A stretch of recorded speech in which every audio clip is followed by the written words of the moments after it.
President for Enrollment Solutions at Capture Higher Ed. I'm so happy to have all of you join us today for opening doors for students. And I have some special guests that have joined us today from Sinclair College to talk about how the pandemic has changed the way in which they're thinking about doing business. So I want to bring in my friends, Dr. Corinne Zisweiler and Michelle Crawford from Sinclair College. Come on in, guys.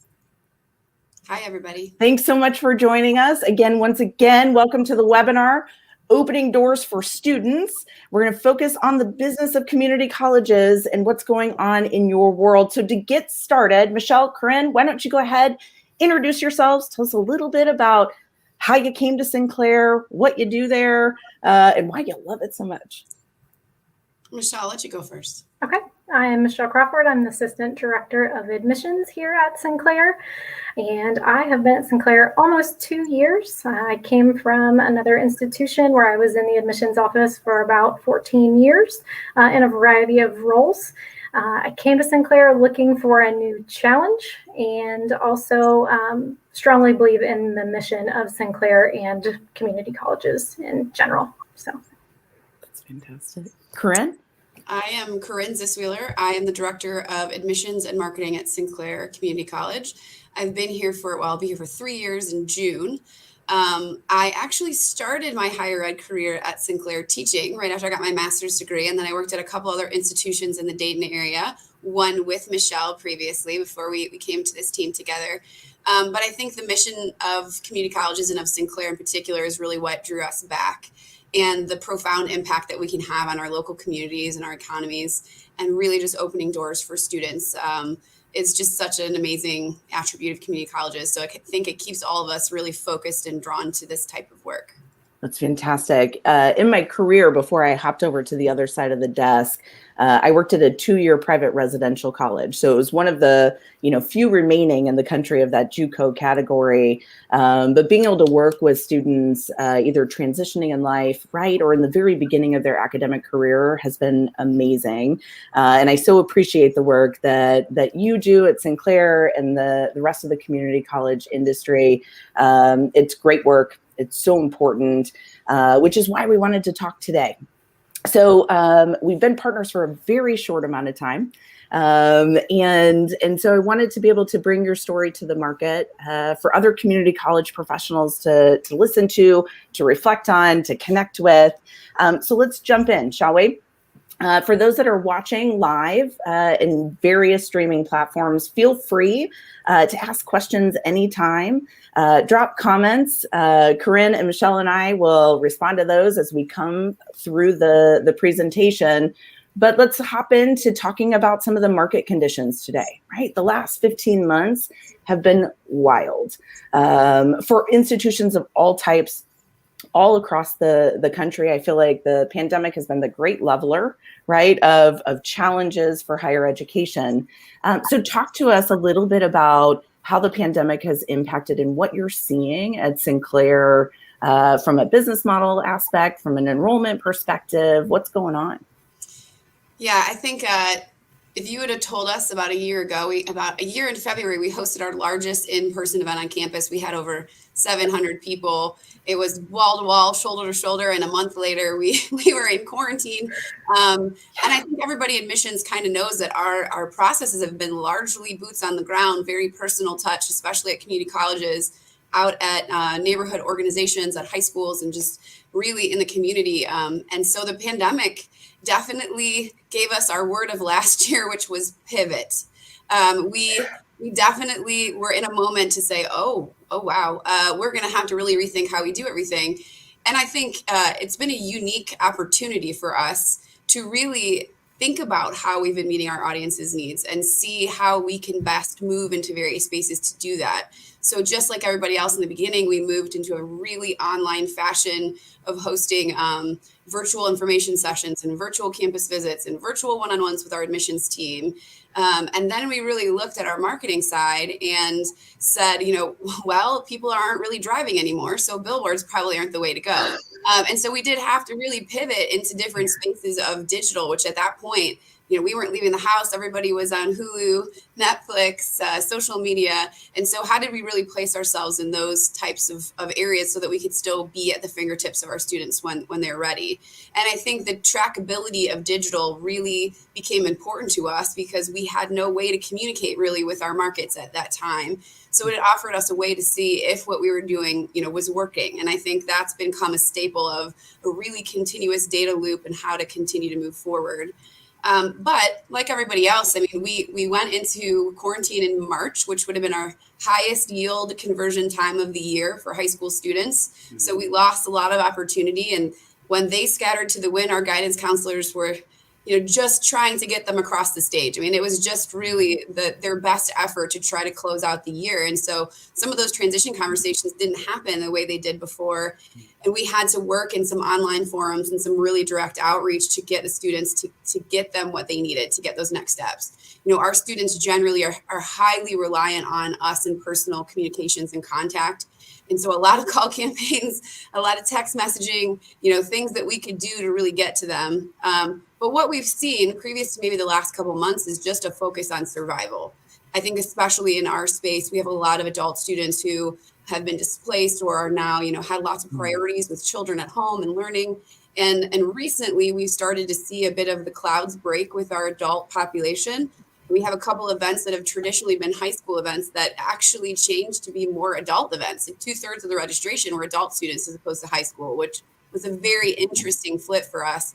So we're seeing early signs that the adult market is coming back and that there's an interest to come back because a lot of people were left with service sector jobs that kind of either went away or are in question as we go into whatever type of recovery we're going to have over the next couple months. And I think it's still a struggle with the high school students to get them to see the next step. Gap year has become a very common term, even for students that we've never seen want to take a gap year in the past, whether that's because they're experiencing online education in a way that they know they don't want to experience it in the future, or they're saying, the market's really unsettled right now. Maybe I just wait and see what it looks like in a year.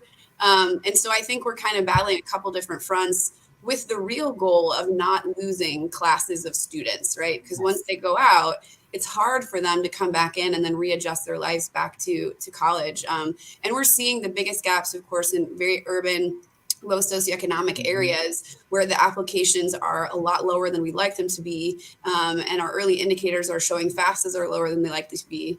So I think we're trying to do a lot of very specific outreach with our TRIO programs at our college and our local partners to try to engage our students in as many ways as we possibly can. For sure. Anything, Michelle? I would say, especially on the high school side, that the delay in them moving through any type of process. So last year, obviously it was right at the end of their senior year, so they were a little bit further along, but students are just moving very slow this year. I don't know if they're hesitant to make a decision or just hesitant to make the next step. Or, I know in my own life, I procrastinate a lot more than I used to. I think just because the pace of life's a little bit different than what we were used to before. And so you've kind of just slowed down and maybe you aren't making decisions quite as quickly and you don't focus on your next step as soon, as Corinne mentioned. And so that's really forced us to build really strong relationships with our guidance counselors as they try to hold life together, because one week you're maybe in school and the next week you're back to virtual, right? At least it was that way a few months ago. So everybody's just trying to hang on and do the best they can, I think, right now. Yeah, absolutely. Your local guidance staff and teachers need a hug and a high five because they are heroes in this process of just trying to make everything move, and they're working so hard. So we appreciate their partnership a lot. That's fantastic. So let's back up for a minute. Corinne, Michelle, why don't you tell us a little bit about Sinclair? Let's talk about your structure within admissions and marketing, and then we'll go from there. Sound good? Sure. So Sinclair is a very large community college in the Dayton, Miami Valley area. We have 5 locations. Our farthest south is the Mason campus, which is right by Kings Island, if you've ever been to Ohio. And we have northern locations in Huber Heights and Inglewood, and our new campus in Centerville, along with our downtown campus, which is a large and beautiful sprawling area downtown. If you've ever been to 4th and 5th Street, that's where we're located. We have about 22,000 students-ish with really strong College Credit Plus, tech prep pipelines. We have prison programs, reentry programs. We have over 300 programs on our campus, which seems to be growing every year. And we have certificates, associate's degrees, and we actually have a few technical bachelor's degrees that we're continuing to expand upon in these next coming years as well. I think I got it right, Michelle. All the good So what's the structure of admissions and marketing for you all? How does staffing look? That's funny that you asked that. I've been at Sinclair for 2 years. I would say admissions and marketing have gone through lots of phases, like at other colleges, as to how they fit together. When I started Sinclair, admissions and marketing were two separate areas that both reported to the same vice president. About a year ago in June, I was asked to become the director of marketing because I was sitting in admissions, and then we merged back together. And so now I have about 12 people on each team, 12 in the marketing, about 12 in admissions. And my marketing team does everything from graphic design, video, commercials, web, digital placements. I'm trying to think of what else. Social media. Social media. Oh, yeah, we have a social media mighty team of one. And we also, on the admissions side, have broken our teams out into two. We have an adults admissions counseling team. There's about 2 counselors and a manager on that side. They're fantastic. And then we have another 4 admissions counselors that are high school with an admissions high school manager. It's an awesome team that hits the ground. They cover a very large area of about 15, 16 counties with 4 people. So they're pretty amazing. And then we have Michelle's team, which is kind of a communication side, which does our CRM and does a lot of the in-house, out-house email and all those types of things. But this coming together of our teams really only happened over the last year. And we have found a lot of synergy across these. And really what we've experienced is an ability to connect large brand kind of inquiry types of marketing all the way down to RFI, down to enrollment, which we've never really been able to do before. And we're really trying to get to our return on investment and trying to move within data-driven decisions. I think anybody in the audience that works for community college knows that we move at the pace of lightning. It's so fast and our cycles never end. You know, we have a full term, a 12-week term, a B term, and then you're running into the next term of registration. And so it's just a very hectic but very exciting pace to be on. And these teams coming together really have allowed for us to take data and make good decisions in a pretty good amount of time in terms of being planful and proactive instead of reactive. I think everybody's always trying to make their processes better. And so we're at a great place where we're good and we're moving into great of how to kind of tighten up all of our gaps and make sure everything's working the right way. So we're really excited about the next 12 months at Sinclair because we have a lot of great projects on our horizon. It's fantastic. Michelle, so we've merged units during the pandemic. Where you're off campus and remote, how is your team doing? How have they adapted to life away from campus? I think like everybody at first, it was quite an adjustment. You're kind of not like, wait, what? I have to work from home every day. And we had never worked from home. So that was an adjustment at first, growing pains. But you definitely work through it. And honestly, at this point, I think most people are like, I have to go back to the office? What? Mm-hmm. And so, we basically built a structure right away. At the very beginning, the first few weeks, we were meeting every morning, right? Every morning for 15 minutes just to check in to say what's going on today. And we've changed that. We go down to, a couple times a week, we check in, we see what's happening. The only way for Corinne and I to learn what's happening with our students truly is through what kind of emails are we getting? What kind of phone calls are we getting? And so we ask those types of questions just to kind of know what's going on. And then, we had to quickly revamp how we answer the phones, to make that transition. And so we've gone through all those things and life's pretty normal in terms of what we're doing. We're just doing it from a different location. And then,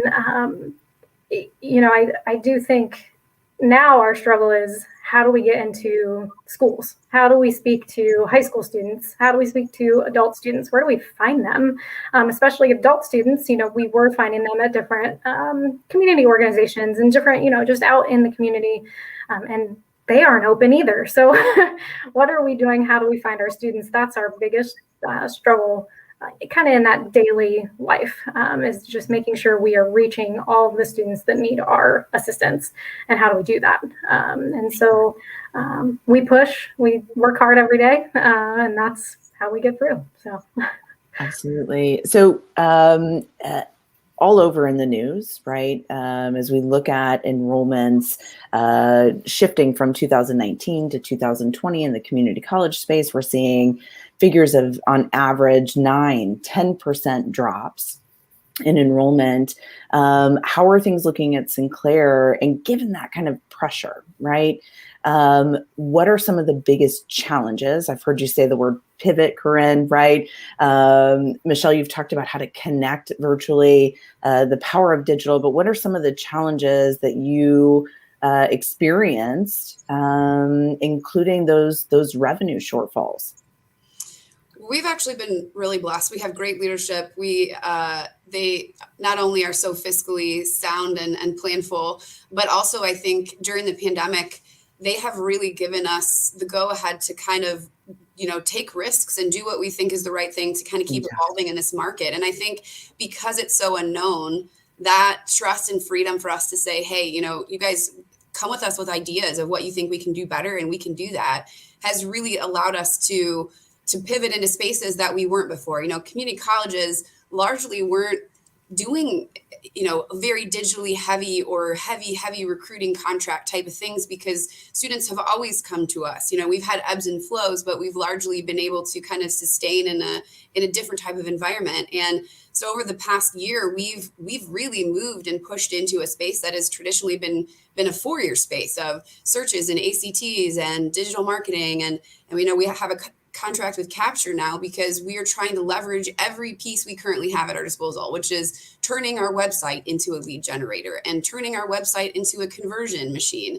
Taking every asset that we have and trying to squeeze enrollment out of it is what we're doing now, like working smarter and not harder, because there's only so much you can do in this space right now. And so that has been really the best gift from our leadership, and really kind of reinvesting back into saying, like, we're going to come out of this stronger than we went into it. And I believe we will, because we've now defined these gaps that we had before and filled them in with different contracts, with different products, and then different types of supports and services and partnerships across our campus. So for us, we ended last year better than we anticipated, and we're looking at this year thinking that we're going to be in a pretty good shape. Fantastic. We are really lucky. We have a really strong College Credit Plus program, a tech prep program. Our prison programs really help to diversify our market a little bit. And so when we even see slight declines in traditional, we do have ways to kind of balance out. But we are seeing increases in the adult market, which is great, because we don't know how the high school market is going to behave. Despite our best efforts, if the market says, I'm not ready to move, they're not going to. And I think, last year, like many community colleges, we thought, well, when things change for 4-year schools and they can't live on campus, they're going to come back to us in droves. And that didn't happen. There wasn't as much sensitivity to those decisions as we anticipated there was going to be. And so that's been an interesting kind of moment of, okay, well, we're going to rebalance and really just make sure that the people that we are talking to are that we're doing the best possible way, and that we can take every one lead and follow it up all the way to the end, which I think is something in the past that we had hoped we were doing. But now we're really focused on making sure that we do that and building processes to kind of not leave any student left unserved at this point. Absolutely. So you talked about the very beginning of our partnership, the support from your leadership at the institution to be innovative, right? Which I feel is a beautiful thing in a time where many institutions contract, right? In fear of the financial position. And so I'm so grateful that your leadership has the foresight, right, to build a stronger future for you. What other tools are you bringing in to your toolbox, so to speak, to build that stronger future? Want to start, Michelle? Sure. One of the things we started to work on, we contracted with a company that you can create videos, very short videos. They're very personal. Like I could just record one right now on my computer if I wanted to. You don't need any special equipment, anything like that. And, we can send, generally 30-second to a minute and a half videos. We send them to students. So our counselors will just record a message to say, hi, Heather, see you applied this week, right? Whatever that might be. And then also we use them to send messages to guidance counselors. And then we also record videos using that software for social media. And so it's just a quick, easy video. You don't have to worry about, is a videographer available? Will it take a week to, shoot and edit and have it ready? You can pop it up really quick. And so that has been one new adventure that we've been on, and that's been really successful. And actually, many of our departments across campus are using that to communicate with our students at the moment. And other things, they aren't necessarily new products or, that took any money. They were just new things. So being in this virtual space, one of the new things we've done is we've partnered with our transfer partnership and pathway area. And so we host all these sessions that we call Transfer 101 with our partner institutions. So partner four-year universities host webinars, and we invite both prospective students and our current students, because if they are looking to continue their education after Sinclair, that has been a really successful new event for us. As we meet students where they are, they can't come, speak to the representatives while they're on campus, so we bring them to them. That's fantastic. Yeah, and on the marketing side, we contracted, we did an entire website audit. We asked for comparisons and benchmarking to make sure that the information is understandable and digestible for students, and it's formatted in the right way and it flows the right way and students don't get lost. And so that's another example of kind of trying to tighten up the processes and make sure that what we have in place is solid to keep building more strategies on top of it. So we've done a lot of work there. We've worked a lot with our any partner we can have on campus that we can work with. Our TRIO programs have been super essential in getting to some of our schools and just trying to figure out new ways to talk to students. We started something called Lunch and Learns, which are just like sessions that we host at lunch where you could pop in and just ask a question, whether you're an adult student or a high school student. We've really tried to throw everything we can at the wall is what a student might want, and then say, how is this working? And I think to the credit of the institution, we've already had a CRM in place, thank goodness, because that was a huge thing that we relied upon during the pandemic. We already had texting in place, so that was another huge bonus for us going into this. And so we had a lot of good tools and foundations. It was just maximizing the use of those in this new environment, and how and when do we do that? Mm-hmm. So another thing we started to do, knowing that our mail processes had to change because we weren't on campus, is Michelle's team started sending text messages after when you applied, you got a message and it said, thank you for your application. It'll be processed in a day, check back into your portal. And so we're trying to really find multimodal ways, because students are being overwhelmed via email. We learned that, every company you've ever shopped with was telling you how they were dealing with COVID via your email. So, you have to find ways, like Michelle is saying, with these videos or with text messaging to kind of stand out in the onslaught of information that came with the pandemic. And so that was really important. And, we have some things that we're working on in the future, sort of like we call it a Share Sinclair idea, where we're going to use our faculty and staff to be recruiters on the ground, because we have amazing support in our community and an awesome 3,000 team members Sinclair family that we can leverage to really personally try to help people in this time where we maybe are a little bit disconnected.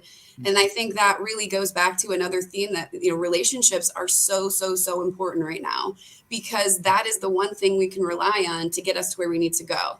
And so that is something that we've really tried to clear the pathways. Like, if you have somebody you're working with, connect with admissions or connect with a specific counselor, or this is where you kind of get that person too, so that it can be almost like, oh, like I know somebody, like let me get in touch with the person I know over there. And that's been really, really successful, drawing the community together and really trying to get everybody on board to keep continuing to serve the students in the way that Sinclair expects, which is really high quality, high touch ways. That's fantastic. Talk to me a little bit about the students for a moment in your perspective pool. What are you hearing from them? I know you serve multiple populations, so I would imagine the experience of the pandemic has been different, right? What kinds of things are you hearing from your students as we're coming into the next fall cycle? Yeah, I think we've been hearing a lot from our students. I think the college has developed some great supports because of what you're asking. You know, we have emergency funds for students where if they've been impacted by the pandemic and let's say their Wi-Fi went out or they didn't have something they needed, they can access those funds internally. We've created, the institution has created scholarship funding for students who have been impacted by COVID who are trying to start college, just to help with alleviate any costs that their family might have incurred from being displaced or, you know, the pandemic.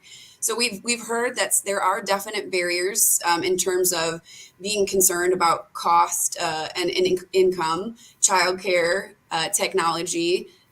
We have been really, I think, pretty innovative in how we offer classes, and that has become a way to meet the market where it is. So our eLearn team is fantastic, and they've developed multiple ways that students can do online education. So we have a virtual option, which is like this. It's via Zoom, and we would all be together in a class with a professor, and we would be kind of talking to each other through our lessons. We have traditional online, and then we have sort of a blended, which is some classes need to be on campus, but we need to kind of spread out and make sure that we're all safe.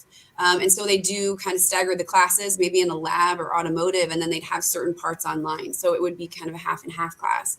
And I see those things continuing because the market has told us this is what we want. This is what we want education to look like. And so I think another lesson we've learned is that this experience is going to shape the way that we move in the future. You know, the genie's out of the bottle. We've shown people that we can do great service virtually, and we did great service in person. And so I think the next higher ed 3.0 is going to be how do we do all of that together with the same amount of staff? You know, how do we stream a campus visit while we have people in front of us and engage in the same way as we would all be together? Or how do we offer blended services to students, you know, chat, text, in person, all at the same time with the same level of quality that we know we want to apply with the same number of staff members? So those are the things that we're really trying to think towards as we go back to reopening, not giving up the successes that we've learned in the past year, but how do we balance these things back and forward as in-person service becomes much more important? Because there is a segment of our student that will not go online, or they don't prefer to be online. They want to see you, they want to build relationship, they have questions, they want to be walked through the process. And we really want to get back to that. But we also need to make sure for the student that's working all day and has a 30-minute lunch break, that now we have a way for them to engage with us on their lunch via Zoom that they don't have to come down to campus or any of our locations to do. Yeah. So that's been really important, listening to students and then trying to pivot our support services and our other enrollment services to meet their needs. I think high school kids are telling us that they want to take a step. They're not sure when. They're not sure when yet. And graduation isn't real to them yet either. They haven't really acknowledged that in 2 months, the end of the school year is happening. I mean, I have a younger high school student, and he's like, in 9 weeks, my school week is over, and I've only been in school like a month.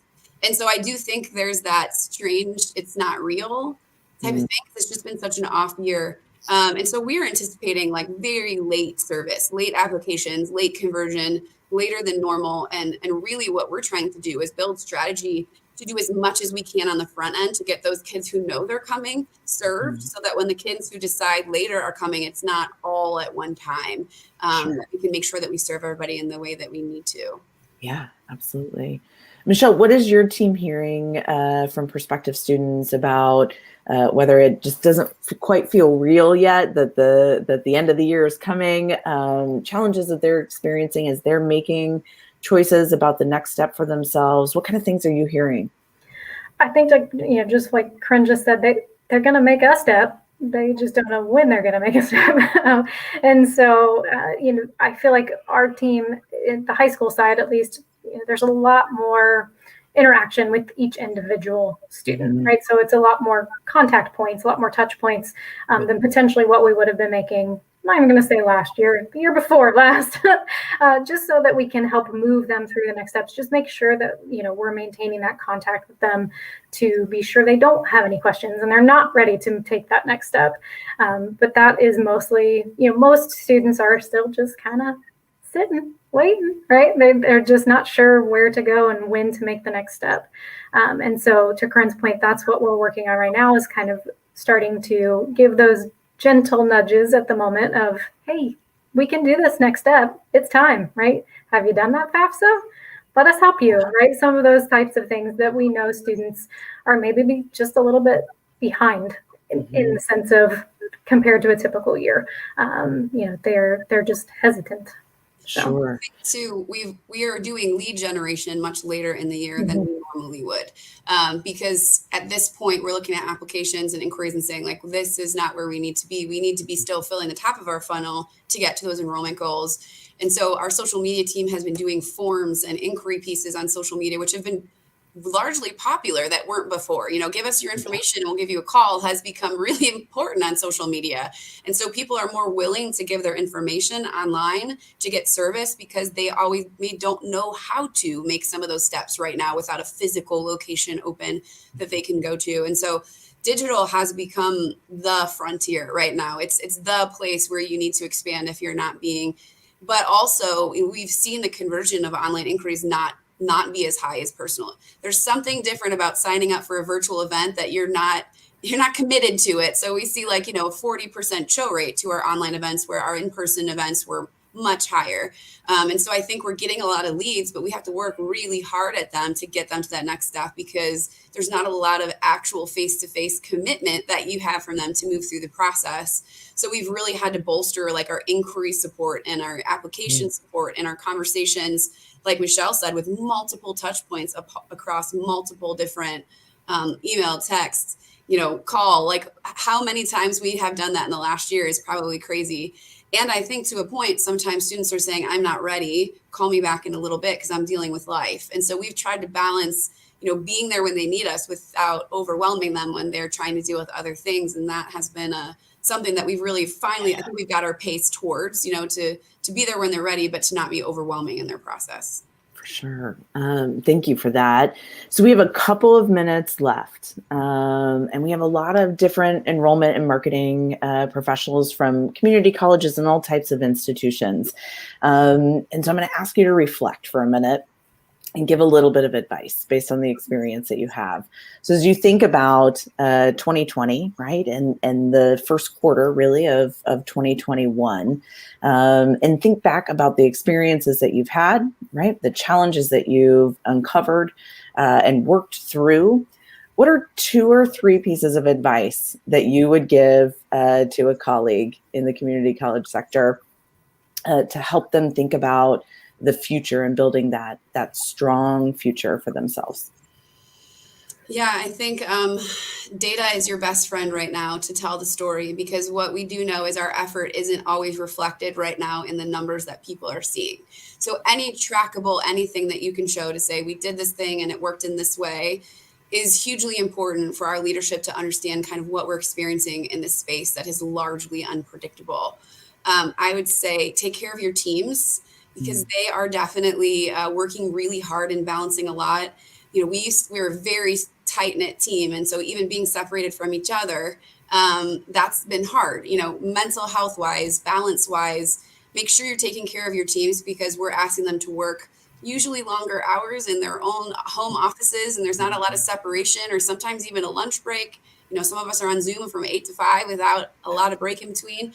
And that's real. And that's impacted in how we serve students too. So taking care of your teams, I think, is very important. But also, I think our segments have become very different in the way they behave. Adult segments, 19 to 24, 25 and over, high school students with credit, it's all become very highly specialized in how we need to communicate with them and create strategy for them. And so I would say, if you haven't worked with vendors in the past and you have gaps, start having conversations, because if you can't get to those types of segmented messaging and personalization, this is when I think it's going to start to kind of show in this conversion time, when people really want to hear from you how you're going to help them specifically. So I think that's something that I would definitely say is important. And then have an amazing right-hand person like Michelle with an awesome CRM where you can communicate with people in multimodal ways and make sure that your comm plans include every communication channel that you can get to, and track how students are wanting to engage with you, because largely we've done posts and emails, and what we're finding is phone calls and texts are where it is, but we want to hit all things, right? We want to hit the parents, the kids, the whoever's in the room, the wife, the sibling who's ready to help that student make that decision. And so really creating comprehensive communication strategies at this point is really important as well. I would add to that to say, much like Corinne already alluded to earlier, think about what you're going to have to change as life does go back to normal. Think about what students have gotten used to be able to do in this virtual world. Maybe they don't want to come to campus to do that thing that they need to get done because, hey, I just did it online 2 months ago. Why do I have to come to campus now? So start thinking about what can be done differently and how you can you'll be able to reach more students. Maybe they can hop on for a half hour because it's lunchtime or before they go to work, right? And the other thing I would say is don't let your guard down. We're still going to have to be very flexible. Everything's still going to continue to shift as we move back toward, again, kind of what life was before COVID. And so things are going to continue to change. It's not, we have proven that things do not stand still, and they never really will again, I don't think. So one more thing to add, and I think I take this for granted because right before we came into COVID, we created an integrated student services center where really all of our service departments came together, and we have great leadership and employees in that area to move students through the enrollment process without being bounced to multiple departments. That is something that was a godsend, because that is another thing. If you can create processes that don't make a student jump through or walk through different pieces on their own, and you as an institution can carry them through the process right now, that is so important because they get lost very easily. And so if there's anything you can do to remove barriers across departments or collaborate better with financial aid, registration, any of those units that make the process easier, that is something that I would also really look at, because students need a big hug and a hand to guide them right now to whatever step that is without us being physically able to be on campus. And so I would say that would be another key item as we go into conversion cycle this year. Fantastic. Corinne, Michelle, thank you so much for joining me today and telling your story. For those that have joined us on the various streaming platforms, thank you so much for participating. And stay tuned. This is the first of many conversations that we'll be having with our community college professional partners. And I'm pumped to be able to bring that to the market. So thank you again, ladies. For those at work and at home, have a great rest of the day. We'll see you soon.